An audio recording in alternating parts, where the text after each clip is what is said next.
When you look at a flower, what do you really see? I mean, beyond the pretty colors and the nice smell, because they are hiding one of the most incredible secrets in nature.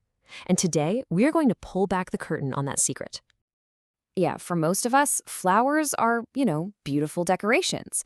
They're gifts, they're something to brighten up a garden or a kitchen table. And don't get me wrong, they're definitely all of those things. But that beauty, it's actually a brilliant disguise. Because underneath it all, a flower is one of nature's most sophisticated, most powerful reproductive machines. It's engineered with just one goal in mind: to create the next generation. So what is this secret mission exactly? Well, we're about to decode their entire strategy, and it all starts with the incredible, intricate preparations a flower makes for the single most important event of its life. All right, Section 1, a flower's secret mission. Let's get into the preparations. So fertilization, that's the main event, right? But you can't just jump straight to it. A whole lot has to happen before the male and female parts can even think about meeting. What we're talking about here are all those crucial pre-fertilization steps, getting the key players perfectly formed and ready for the mission ahead. Okay, Section 2. Let's meet our first key player, the armored messenger, also known as pollen. So, if you zoom way in on the male part of the flower, the stamen, you'll find something called the anther. You can think of this as a microscopic factory floor, and it is humming with activity, all focused on producing these tiny messengers.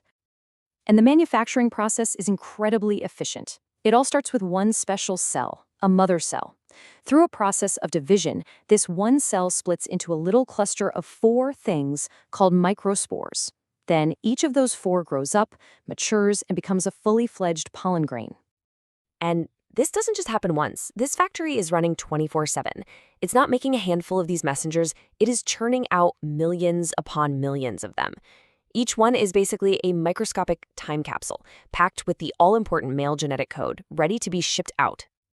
But think about it. How do you prepare a microscopic messenger for a dangerous journey through wind, rain, and heat? Well, you give it nature's ultimate suit of armor. The outer shell of a pollen grain is made from a substance called sporopolinin, and this stuff is unbelievably tough. I mean, just how tough are we talking? Well, sporopolinin can handle super high temperatures. It can survive being drenched in strong acids and alkalis. Get this, there is no known enzyme that can break it down. None. This stuff is so indestructible, it's the reason we can find pollen in fossils that are thousands, even millions of years old. It's truly nature's ultimate survival suit. All right, that's the messenger. Now let's talk about what it's trying to find. Section 3, the protected treasure, the ovule. So while that pollen factory is just cranking out messengers by the million, a totally different strategy is playing out on the female side. This is all about quality, not quantity. Tucked away deep inside the flower's ovary is the ovule, and you should think of it like a secure fortress designed for maximum protection. And inside that fortress, something amazing happens.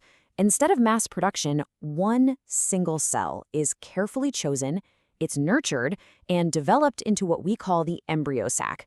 This is the inner sanctum, the vault, containing the precious female egg cell. And this chart just lays it out so clearly. You can see the 2 completely different strategies at play. On the one hand, you have the male strategy, make millions and millions of pollen grains. It's a numbers game. But on the other side, the female strategy, invest everything in just a few highly protected embryo sacs. So you end up with these 2 totally different mission profiles. You've got the armored messenger, the pollen. Millions are made. They're built tough for travel and survival. They're small, light, and there are tons of them.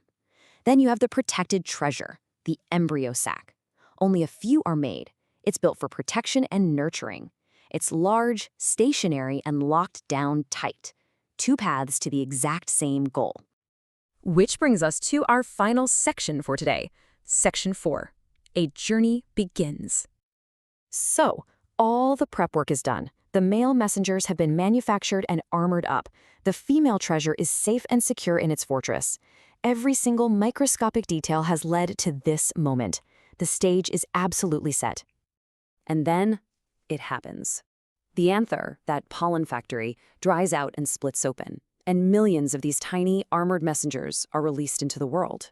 They're launched into the wind or onto the back of a bee, starting their great, perilous journey. And that leaves us with the ultimate cliffhanger, doesn't it? The messenger has been launched, but its mission has really just begun.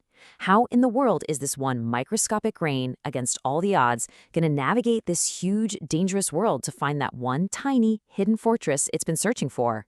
Well, that is a story for another time.